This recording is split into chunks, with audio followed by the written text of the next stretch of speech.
The Sephora Savings Event is coming. Are you ready to get this and that? I don't gotta choose. You're right, you don't. Shop all your favorite makeup, skincare, hair care, and fragrances for less. Find brands like Rare Beauty, Glow Recipe, Valentino, K18, and everything else you want on sale starting November 1st. The Sephora Savings Event is almost here.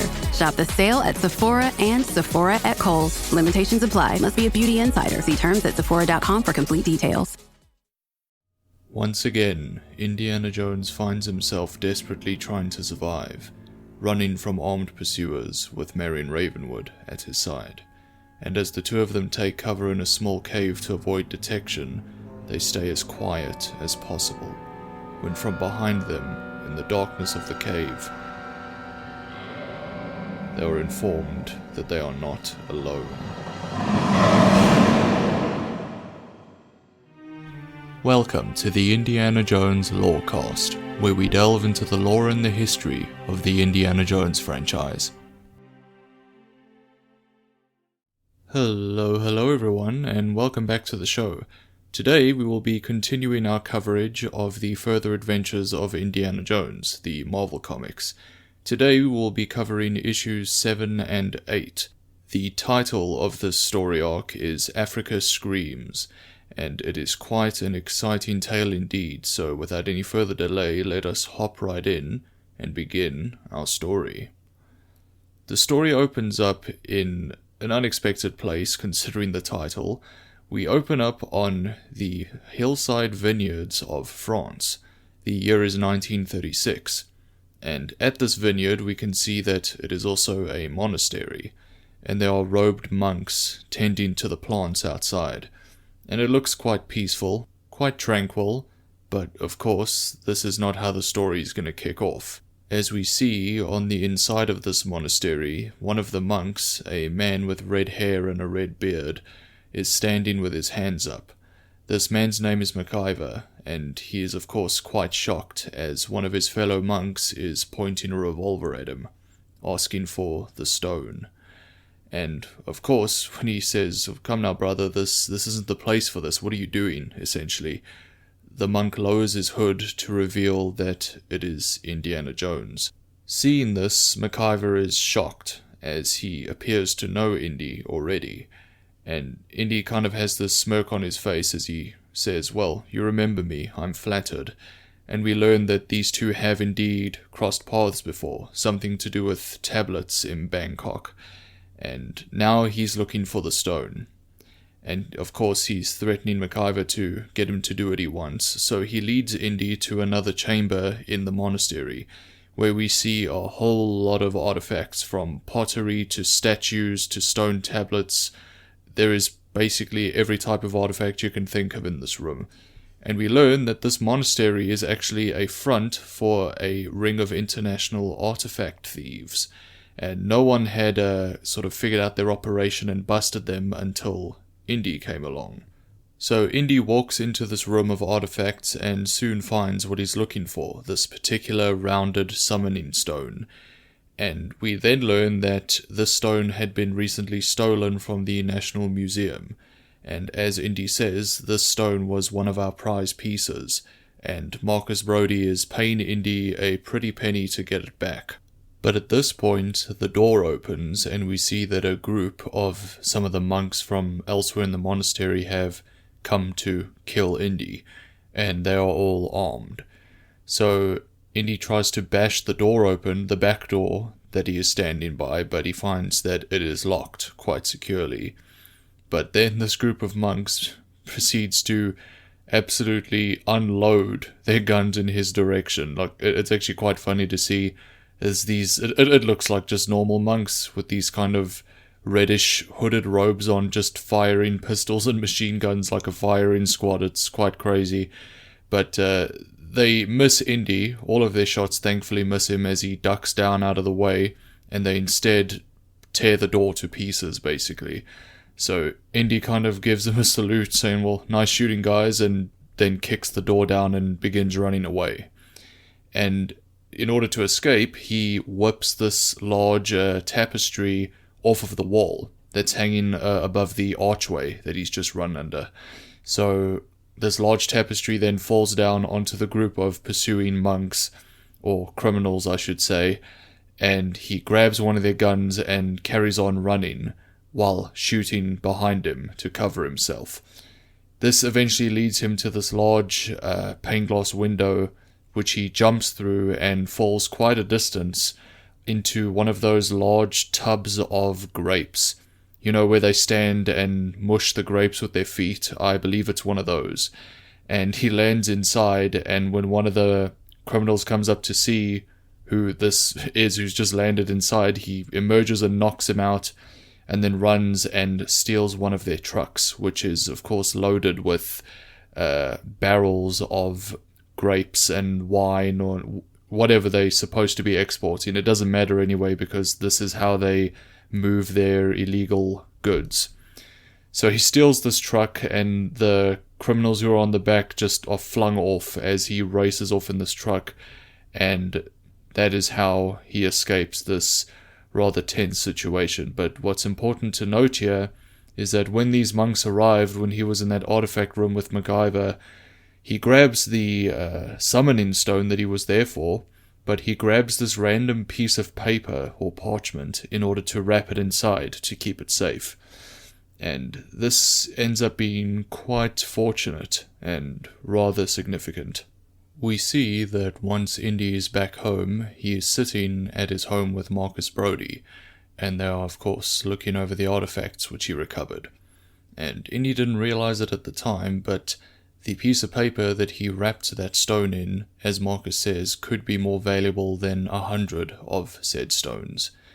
What he had wrapped it in is a map which details the movements of a particular tribe of people who travelled to the West African coast and then moved inland towards the Congo.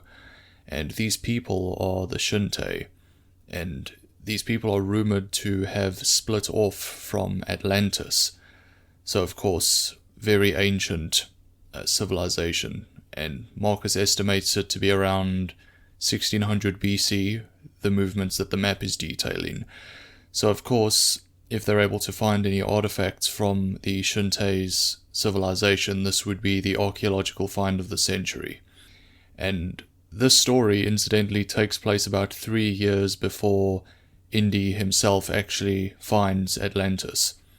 So never mind a group that split off from Atlantis. Like, of course, if you've been listening to the show, the very first episodes cover this very story. But yes, it makes sense that at this point in the timeline he does not yet know that Atlantis is real. In any case, Marcus theorizes that perhaps this map had been stolen from a collector who did not know its true value, and says to Indy that if you want to keep your advantage, you'd best start for Africa right away. And it's at this point that a voice speaks up from behind them, saying, "Don't you mean we?" And this is Marion Ravenwood, once again. And she's kind of leaning up against one of the couches with a smile on her face, and when Indy asks what she's doing there, she says, "Listening and looking, nice robe," because Indy in the scene is in a bathrobe as he's just finished cleaning up after arriving home. And he asks her how'd she get in, because the doors were locked, and holding up a paperclip, or a hairpin, excuse me, she says, "Well, it was just a little bit locked, and I learned a lot of useful hobbies in Nepal." And he says, like, how to be a common burglar, and the two of them at this point just begin to argue, and it's quite funny, with him telling her that it's not excuses, that he was really busy, and there were these monks with machine guns, and it's quite a funny argument. And he eventually just gives up, saying, "What's the use? If you've been hiding in the chair that long, you've already heard everything." And she has indeed heard everything, and she is now interested in this whole business as well. She says that the Times will pay a bundle for any exclusive story about the discovery of any Atlantean relics, and she has the brains and the experience that she had from working with her father, Professor Abner Ravenwood. And she says that she's just the person to break the story. And Marcus tells her that this is not possible, with Indy agreeing with him, of course, saying that this is going to be dangerous, and the last thing that he wants is her tagging along and being at risk. And at this point she threatens to write her article about this anyway, right now.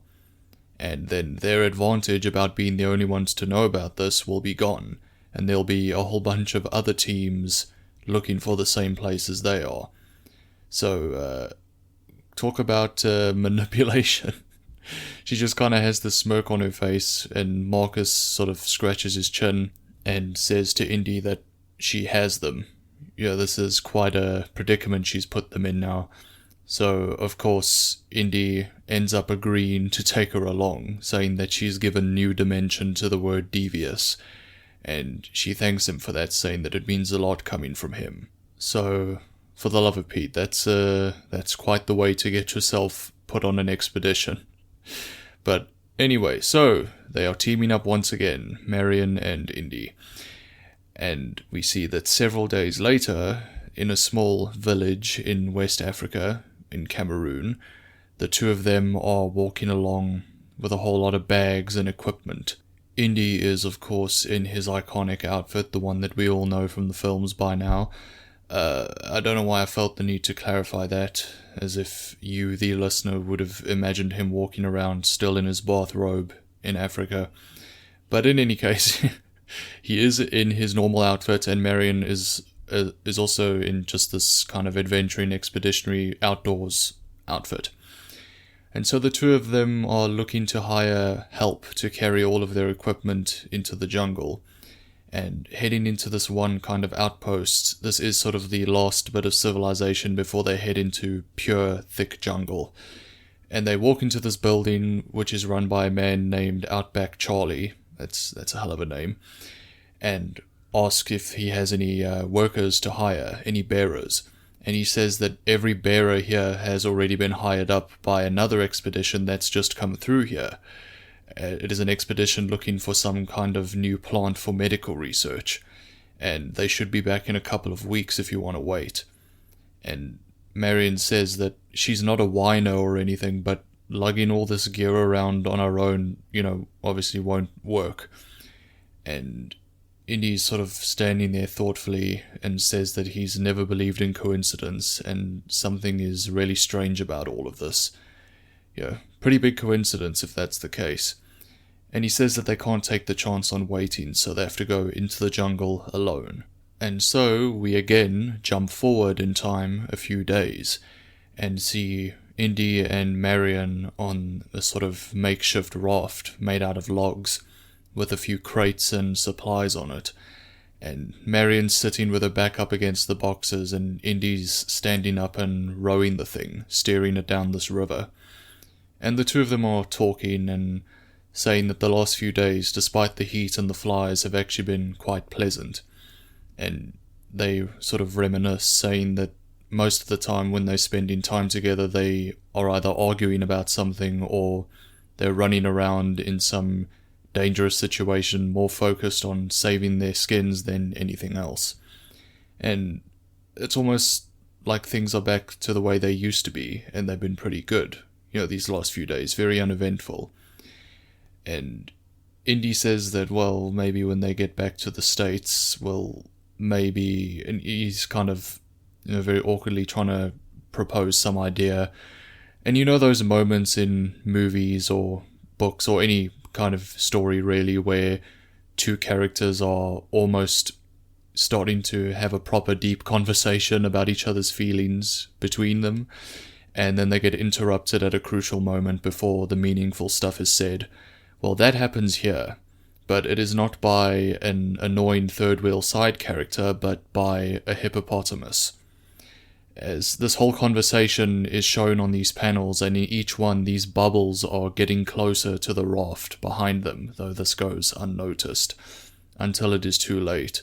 The hippo bursts out from the water right beneath their raft, essentially, and tips them over and destroys the raft in the process, with all the logs and sticks flying off in different directions and sending Indy and Marion just falling into the water. And now the two of them are sort of wading through this water, trying to get away from this hippo which is still charging them. And Indy manages to take one of the pieces of wood and jam it vertically into the hippo's mouth. He just sticks his hand right in there and props its mouth open. Though this won't hold for long, it gives them the time they need to keep swimming and wading away. But this, unfortunately, will do them no good either, because a group of crocodiles then slinks into the water from across on another bank, and are swimming towards them from the other direction. So Indy says the only way to go now is up. So he takes out his whip and flings it up above him, latching onto this tree branch quite a way above the river. And this is quite impressive, but he's holding onto Marion with one hand and he's holding onto the whip with the other.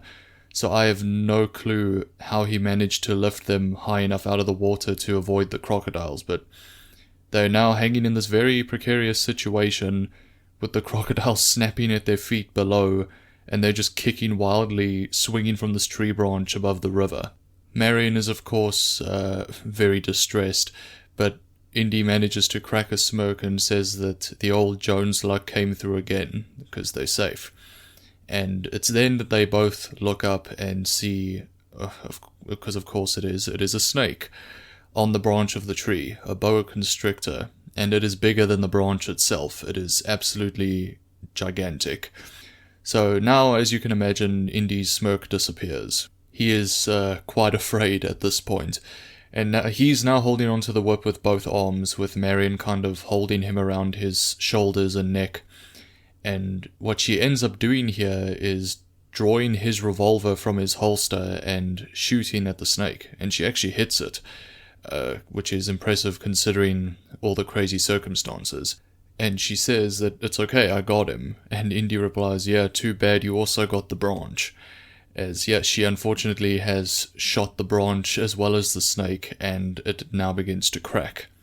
But fortunately, the branch doesn't just snap clean off, it only breaks a part of the way, which in turn sends them swinging across the river and clear of the crocodiles, and they land on solid ground. So, goodness, what a crazy situation. It's almost like the whole animal kingdom was out to get them all at once, in this one instance. But yes, remember when I said solid ground? Well, that's not entirely true either, as their luck does not seem to be turning all that much because they have just landed in quicksand. And Indy is not able to reach his bullwhip as it is still swinging on the half-broken branch, but again, out of reach. But luckily a rope comes flying their way, and they have just been found and rescued by that pharmaceutical expedition, the one that hired up all the bearers. And the man at the head of this expedition introduces himself as Dr. Kurt Vogel, and they are now saved, thankfully. But while they are busy pulling Marion and Indy out of the quicksand, one of the crocodiles pushes through and still charges the lot of them. And some of the soldiers on this expedition then just unload on the crocodile. With machine guns, they just shoot the thing to pieces. And the man, Dr. Vogel, says that they use cannons to swat insects, and is reprimanding them for their, unnecessarily overreactive use of force there. But in any case, he then offers to take Marion and Indy to his camp, which they of course accept happily, now being cold and wet and quite shaken up. But before we move on with the story, I wanted to just take a second to discuss the situation they just went through, because as insane as it was with all the different animals coming after them at once, the hippo on its own was nuts. Of course, something like a crocodile is extremely dangerous on its own, but if I were given a choice, I would much rather have to deal with a crocodile than something like a hippo. Because they are far bigger than you, they can run faster than you, and the tusks are of course a pretty big problem to deal with. And I myself have actually gone down a river with a hippo in it, but not on a wooden raft, but on one of those inflatable donut things that you would use in a pool. And right before getting in was told that there is a hippo somewhere in this river, but they've been unable to find where it is, so to just watch out. And you may be asking why I still went down the river after being told this piece of information, and to that I say that this is a pre-recorded episode of a show, and you don't get to ask me questions. So anyway, I went down this river, and thankfully there was no dramatic battle like there was in this comic book, but there were some suspicious bubbles coming up from under the water, at several points during my travel down the river, and you can be sure that I made sure my backside was not hanging too low into the water through the hole in the donut. But yes, thankfully that went by without incident. I actually have a friend whose grandfather, I believe it was going down a river on a boat when a hippo, quite similar to what just happened to Indy, came up under his boat and bit down on him and took chunks out of his legs, but thankfully he managed to get away. So yes, hippos are incredibly dangerous, and I don't know why I took the time to give you this whole PSA on hippos, because hopefully you will not be in any situation where you could encounter one unexpectedly. But hey, you never know, so keep a sharp eye, is what I'm trying to say. Anyway, back to the story. That evening, we see that Marion and Indy are enjoying quite a sophisticated dinner with wine, it seems, talking to Dr. Vogel. And this campsite is quite big and quite a setup as well. So as the two of them head off to bed, they are whispering to each other and both agree that something is not right with this group. So Indy says that she must go to the tent and he's gonna kind of have a snoop around the camp. And if anyone asks and comes to find out where he is, she must just tell them that he's gone off to brush his teeth or something. And as the night goes on, Indy does indeed sneak around and creeps into one of the perimeter supply tents. He makes sure to keep the lantern light low, as the thick canvas of this tent will keep him hidden, as long as the flame isn't bright enough. And opening one of the boxes, he finds that it is full of ammunition, and the boxes of this ammunition are red and marked with the swastika. So, yes, it is revealed at this point that this expedition is headed by Nazis. With the exception of the locals, I'm sure, the bearers that were hired, I don't see them being a part of the true purpose of this, but in any case, it's headed by Nazis. And fun fact, the Nazi is not actually the correct pronunciation of the word. Not many people know this. The correct pronunciation is actually Nazi. That was a lie. But anyway, moving on. The Nazis at this point find Indy, and Vogel steps into the tent, of course pointing a gun at him, and he has soldiers accompanying him, and they are all in full Nazi uniform at this point. And he tells Indy that he can call him Colonel, not Doctor, now, as of course the ruse is up. And with Vogel is MacGyver, the man from the beginning of the story, and this expedition was actually organized by him. And the map that Indy had taken was unfortunately copied before that point, so MacGyver had his own copy of the map. Another interesting bit of info here is that Vogel says that he recognized Indy's face from intelligence photographs. So obviously Indy's likeness, his identity, is being widely circulated amongst the Nazis. As, I mean, obviously he goes head to head with these guys so often, I'm sure he would be at the top of Hitler's, hit list. He is undoubtedly one of the biggest pains in their backside throughout all of these expeditions they're trying to do. And Vogel is here now to kill Indy. There is no messing around here. He's just about to shoot him and be done with it. And Indy, of course, has to think fast, so he kind of pretends to be afraid and stumbles backwards, knocking over his lantern and igniting the boxes of ammunition. So of course that goes up like a fireworks show, only far more deadly, and Indy just crawls out from under the canvas on the other side of the tent, as everyone else is running for their lives, and there's this horrendous cacophony as it sounds like 1,000 guns are being fired all at once. Marion is of course running out of her tent, something clued her off to there being trouble, I'm not sure what. But anyway, Indy's right there outside the tent and grabs her and tells her that they need to run.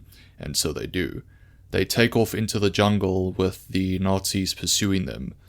And after a while of running, they come across this fissure, this small cave entrance. So they climb inside as the Nazis are approaching on the outside and just kind of keep crouched and low and quiet. And at this point, the two of them whisper to each other, with Marion asking what he'd found out. And he says that the Nazis are here to find the Shinte as well. as there's some power source that will help the Nazi war machine. And I was wondering if this was going to be orichalcum again, the same substance which the Nazis were searching for within Atlantis, but turns out it's actually not, which was surprising. Pretty interesting, since this is a separate group that split off from Atlantis, not the Atlanteans themselves. So, we'll see, we'll get there when we get there though. What's more pressing at the moment is the fact that as they're whispering to each other in the cave, this growl just reverberates out from behind them in the cave somewhere.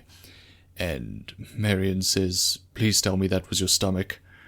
And the panel, the very last panel of this issue of the comic, shows the two of them just kind of worriedly glancing at each other as they're these pair of green eyes behind them in the darkness. But before we continue with the next issue, we're going to quickly hop over to the mid-break, so I will see you there. Snakes. Why did it have to be snakes? Why, hello there, and welcome to the mid-break. This is just a short segment in the middle of the episode for me to discuss a few things about the show itself before we continue on with the story. Firstly, I'm your host, Kel, or Sir Bandit, and thank you so much for listening. If you're enjoying the show, you can let me know by leaving a rating or review wherever you're listening to this, on whatever platform. Particularly, reviews or ratings on Spotify and Apple Podcasts help a whole bunch with the show's growth. And also, if you'd like to get a hold of me for anything, you can do so via the links that you will find in the episode's description. And that is all that needs to really be discussed for this mid-break, so with all that being said, we are going to move right back on to our story. I'm going after that truck. Oh. I don't know. I'm making this up as I go. So, we now move on to issue 8 of the comic series, titled Africa Screams Crystal Death. As we see in the opening panel, Marion and Indy, of course, looking behind them with quite the frightened looks on their faces, still whispering to each other frantically, with Indy telling Marion not to scream because the Nazis will find them. And yes, we do see outside the cave, the Nazis are pretty much right there. I would estimate maybe 10 to 20 meters away from the cave entrance, all kind of communicating with each other and looking around. So if any loud sounds are made, they will definitely be found. But Marion says to him that he'll be telling her not to bleed out too loud then when the thing starts tearing them to shreds. And he takes out a match and strikes it, obviously trying to be as discreet as possible to see what this thing is. And as he's doing this, he's telling Marion that she's overreacting because it could be something harmless like an aardvark. And striking the match and lighting the cave up for a brief moment, he sees that it is not an aardvark but a panther. So, yes, a little bit more deadly than an aardvark. So Indy has to again think on his feet, and he lights some of the grass on fire on the inside of the cave, just to put something between them and the cat.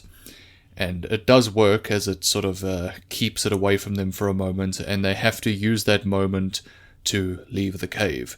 So one of the Nazi soldiers notices that there's a light coming from the cave, and smoke, obviously, as it is nighttime when this is happening still.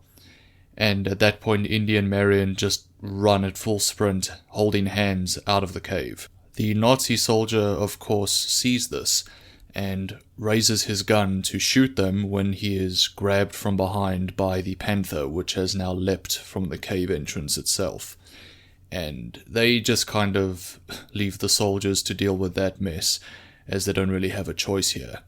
So they take off running into the jungle once again. And Indy is saying that the colony that the map detailed was supposed to be somewhere in this area, the Shinte colony.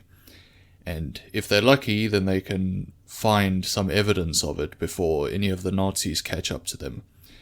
When, with a thunk, this arrow embeds itself in a tree right beside Indy's head.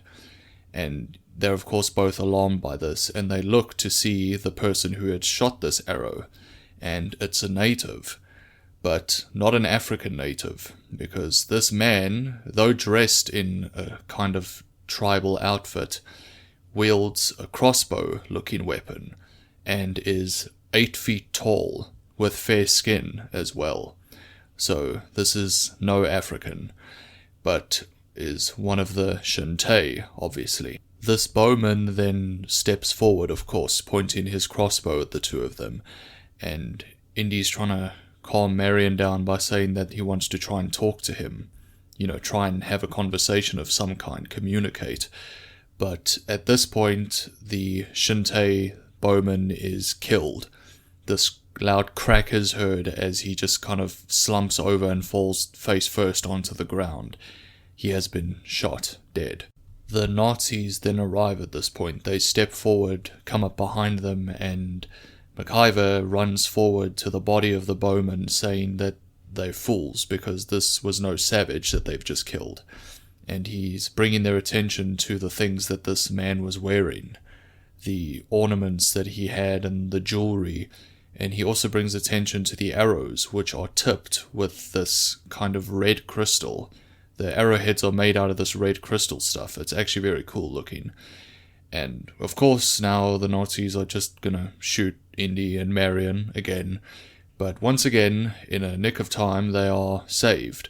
This time by a whole lot more of the Shinte tribesmen arriving and surrounding the Nazis, all with spears and the crossbows, similar to what the first guy had. And they don't speak English either, so they clearly don't want to kill them because they would have been dead already if that were the case, but they are clearly being detained. They are being captured.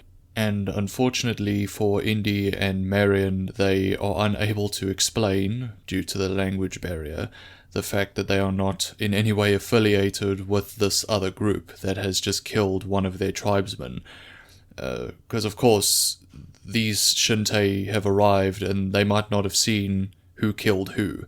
They just arrive here to see one of their own tribesmen dead, and this bunch of short arseholes who have evidently done this. So off they all get whisked further into the jungle, and they arrive finally at the Shinte colony. And it is not the friendliest looking place, because what they see as they approach is these two structures. One is a tower, and one is a giant skull. And it isn't a giant skull, mind you, though it is made up of other skeletons. What they're looking at are these two structures which have been sort of just melded together from the remains of countless creatures, both human, animal, and also, as the comic said, creatures no modern man has ever set eyes upon. So that's pretty interesting as well. Along with all the humanoid skeletons and I presume some common animals too, there's also some creatures that no one can identify. So that's a very cool concept. And obviously it's a very daunting sight as they are led into the skull, the mouth of the skull, which is the entrance to this building, which I'm guessing spans into these underground tunnel systems. And as they're led inside, it makes them kind of shudder, this horrendous interior design, if you want to call it that. Just bones and skulls everywhere. They at last come to a throne room where they are brought before the leader. This Shinte man is sitting in the throne with greying hair and a staff that he's holding at his side. And he then leans forward on his throne and says, quote, "I am Viperion, the king, and you, unfortunate travellers, are mine." End quote. So, very interesting. This guy can speak English. And Indy at this point wants to ask him a question, but Marion is kind of, frantically whispering to him, saying not to, because you're going to make him angry. And he says, well, he's not exactly rolling in chuckles now. So he asks him anyway. He says that he just has to know, are these people, he says, are you really the Shinte? And after a brief pause, the king says that he sees no harm in giving information that'll never leave this citadel. So, yes, he says, they are descended from the Atlantean Shinte, though amongst their own race they were outcasts, because while the other Atlanteans revered life, they worshipped death, and they gained power enough to be considered a threat to the rest of Atlantis, and so were banished, forbidden from ever returning. And Marion at this point pipes up and asks him how he's able to speak English, like a butler, as she says. So that gives some indication as to the way this king speaks. He obviously sounds quite sophisticated. And the king answers that there was a British missionary who stumbled across the colony some years ago, and he raises his old crooked finger and points to the side, saying that was him. And they see that he's pointing to one of the many skeletons that, decorate this throne room. And as if he's just been interviewed by everyone present, Vogel then pipes up and asks about the power he mentioned, because of course that's the question he's going to ask. And he explains their power source that they discovered, and that is these orbs, these crystal orbs that are also all over this room. They are quite large. They are bigger than a person's head. I'm trying to think of something to compare it to. Your head would fit inside this thing like a fishbowl. So yes, quite big and probably quite heavy. So these crystal orbs, they are pinkish in color, are being held up around this throne room by skeleton stands, I suppose. It's stands to hold these things made out of finger bones, and it looks like a giant skeleton arm is grabbing it, essentially. And walking up and showing them the one of them, he says that these things were quarried from Atlantean soil a long time ago, and what they're able to do is channel the elemental energy that courses through the earth, through the planet. These crystals are able to take that energy and focus it, and get it to do whatever the user wants it to do, I believe, as they seem to have a wide array of uses. One of which, as the king describes, is making this fortress impregnable. Somehow. It's able to just strengthen the walls of this place. And it also provides light for this citadel, as again, this is underground. And he then shows off one of its other functions, as the Shintai guards then grab one of the Nazi soldiers. And it's only at this point I remembered that they did actually see which one of the soldiers killed their fellow tribesmen from earlier, because they specifically do this demonstration on the soldier who had shot that Shintai tribesman. So they tie this guy to this pole, they tie him to this altar, and the king then just rotates the orb slightly. He grabs the skeletal pedestal that it's on and just rotates it ever so slightly, and the thing starts glowing and redirects the energy at the soldier, it appears. And this weird kind of vibration sort of energy begins to emit from the guy and around the whole altar.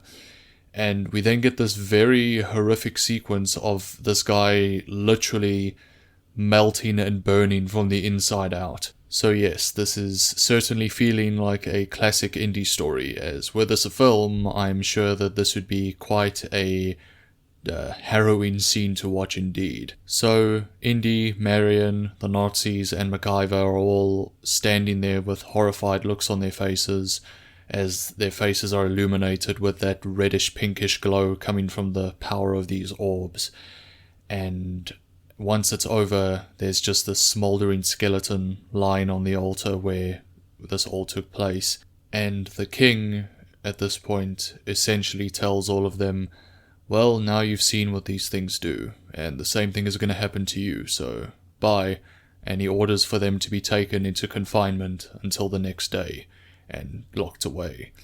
So that is what happens. We then see as the whole group, all in all, there is about 8 of them, 8 to 10 of them all together, and they're all just standing mostly in silence, as of course suddenly affiliations matter a little bit less when you're stuck in a situation like this. Everyone's just kind of mortified.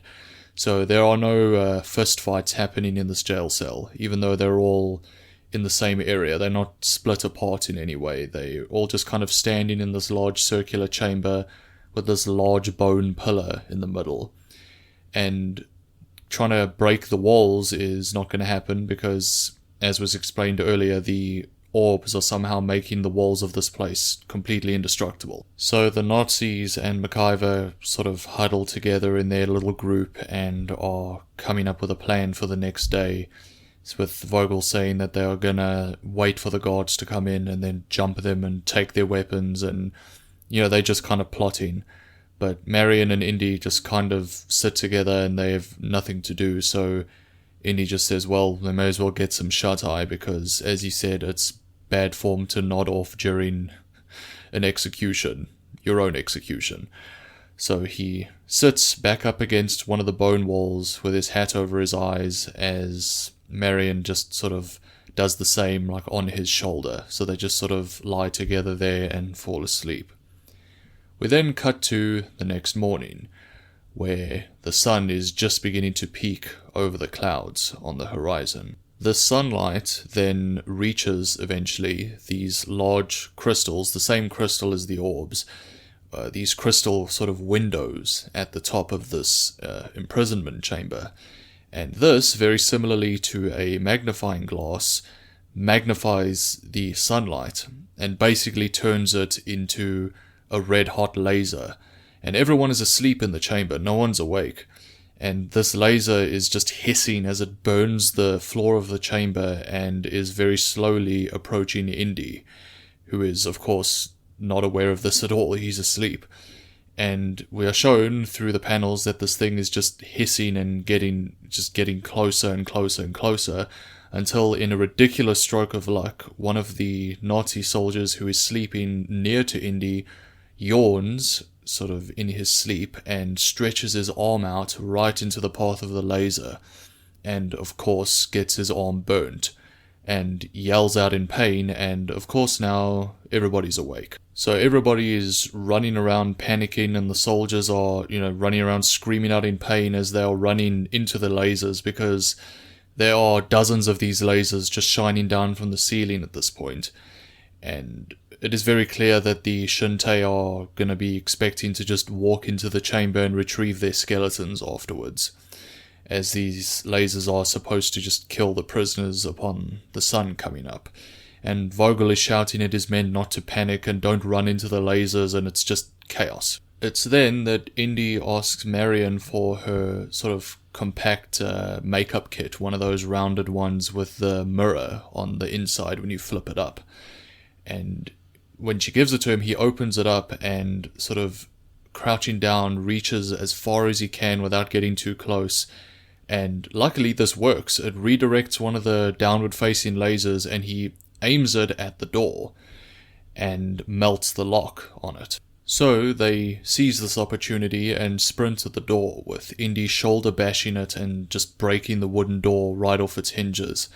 And thankfully there was not a bolt on the other side, but there is a Shintai guard on the other side. So this man who has a spear starts to fight with Indy grabbing the spear, and they just kind of struggling with it.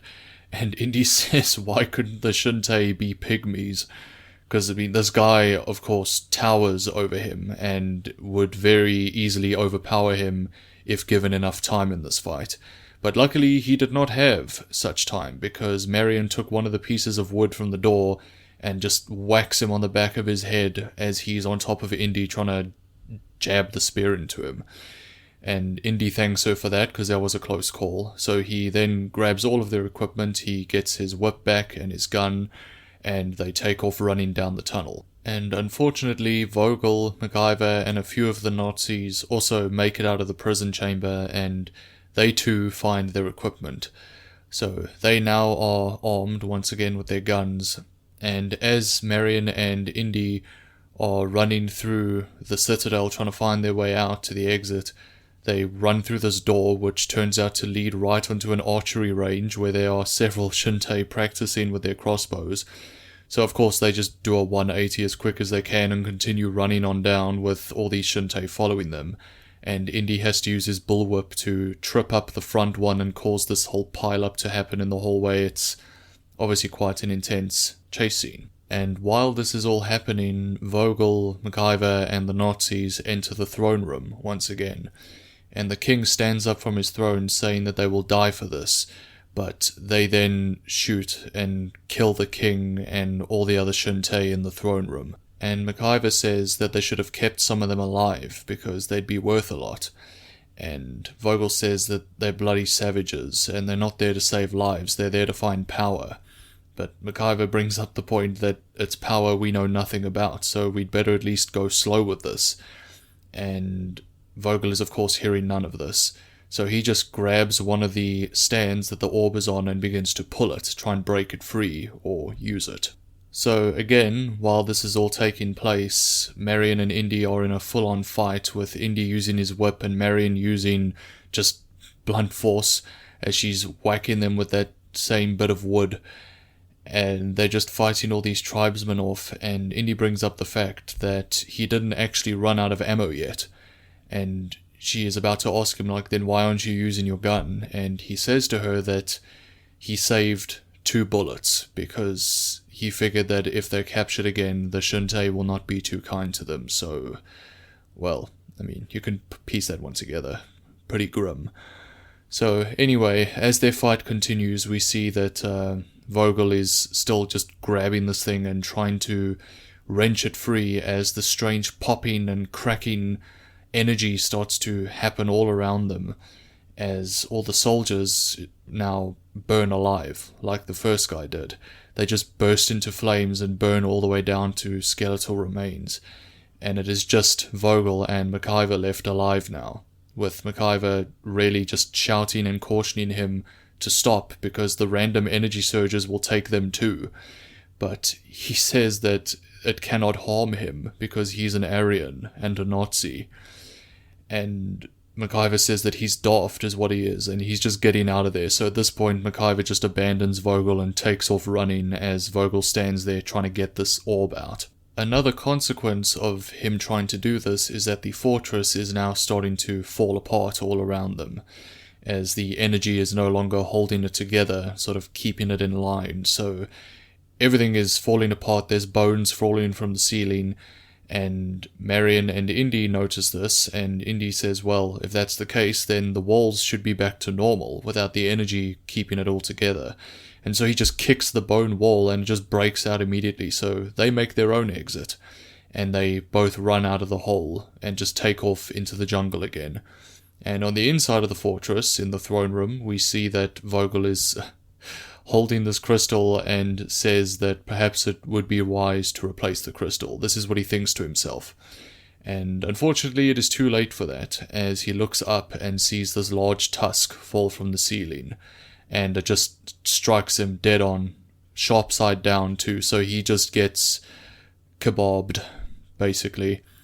And the whole fortress just is exploding and falling to pieces, with what is described as multicolored lightning shooting throughout the whole place as the Atlantean fortress crumbles. So as Indy and Marion are climbing up onto this hill beside where the whole citadel was, all of the sparking and just the crackling energy from the erupting crystals basically just merge into one gigantic pillar of light and fire and lightning and just utter destruction, as this gigantic beam shoots up into the sky and incinerates everything that is within it. So they of course are staring at the smoking remains of where the citadel was, with Marion saying that there is literally no evidence that it ever existed, so all this was for nothing. But Indy then shows her the small necklace thing that is made out of what seems to be a bone of some kind, and he says that he grabbed that little souvenir while he was wrestling with that cell guard. And so they walk off together, arm in arm, just relieved that they're alive. And Indy said that it's true, they can't prove that this little trinket came from Atlantis, but it's going to make for a good conversation piece for the museum. And Marion will still get her story out of this that she wanted to write. And so the two of them walk off together, arm in arm, as we see that a short distance away, MacIver crawls out from the bushes. And he of course looks very tattered, and his clothes is all torn, and his red hair is a mess. And he's thinking to himself that if he's still alive, then surely Indiana Jones must still be alive too, and there's nothing he can really do about that now. But the final panel shows us him just looking over his shoulder as he thinks to himself, but someday, Professor Jones, someday. And that is the end of this issue. And so that concludes the further adventures of Indiana Jones storyline of Africa Screams. I really enjoyed that one. You have a classic jungle temple traversal. Again, they got accosted by just about every animal on the continent. And Marion was also great to have in the story. I really enjoy her as a character, of course, and having her as Indy's partner for a story is always a great time, because they work really well together when it matters, but then you also have all of the arguing and bickering that happens between the two of them. It's a really fun read. And the whole story was interesting as well. It was especially interesting because of the fact that Atlantis as a concept is explored later on in the franchise again. So I was wondering if there was any link between these crystals used by the Shintai and the orichalcum that is used by the Atlanteans to power everything. Because, though, I mean, it's similar enough, both seem to be a crystal molten, it came out of the ground in any case. But they do look quite different, and also there's the fact that the king said that their worshipping of death and their sort of different and alternative lifestyles is what led them to discovering this power, meaning that the power source that they have and use is not what the rest of Atlantis was. So the stuff isn't orichalcum, obviously, but it's cool to see all these different kinds of sources of energy that have come from Atlantis. And it's just bad luck as well that you finally find this lost tribe of Atlantean descendants, but they're like a psychotic death cult and 8 foot tall, so not a good combination to have to deal with. But in any case, very interesting story. The villains, other than the Shintai, the antagonists were great. MacIver was a really cool concept of a whole monk monastery being a front for artifact thieves. That was super interesting. And of course the Nazis again. It's a classic with Indy always going up against Nazis. Just a really great time altogether. Very cool story. But that is going to be all for this episode. So thank you all so much for listening to the end. And if you have any questions, you can find me in my office. But until then, remember, do not stand a girl up on a date, because she will break into your house and manipulate you. Not that I have any experience with that. Was that okay, babe? What I just said? Okay. I'm just kidding, guys. My girlfriend is just like my bullwhip. I do not have a bullwhip. Yeah. Anyway, I'm gonna end the episode now. Thanks for listening to the Indiana Jones Lorecast. If you like what you hear and want to support the show, then drop a rating or review wherever you're listening. I'll see you next time.